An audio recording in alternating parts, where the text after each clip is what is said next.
ginagawa natin ganito na isang way po yun yung pag-restart or pag-shutdown yung power ulit. Sana mag-get mo na. Kasi yung may banda natin, may skills natin po.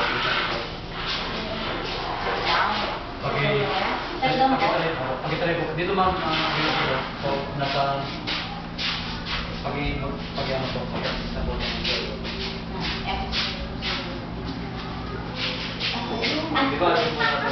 Debugin po natin ano. Dito ba i-shutdown? Install yung nakashare na printer dito sa... Sige, pag-ano sa mga workplaces. Ito na places. Tapos, Sige, new work, group computers. Yes, sir. Please. Tapos, Nakakulik siya. Sige, ma'am. printers and faxes yun ano? Hindi po, yung sa... Sure.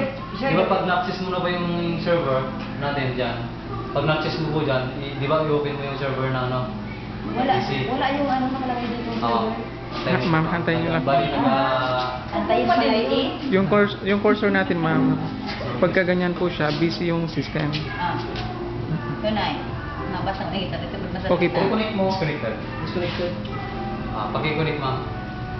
Ma'am, pakitingnan po yung indicator natin sa right bottom part ng network. Yung wireless network. Yan. Opo. Repair. Dapat pag nag-access po tayo ng network, dapat always connected po yan. Dapat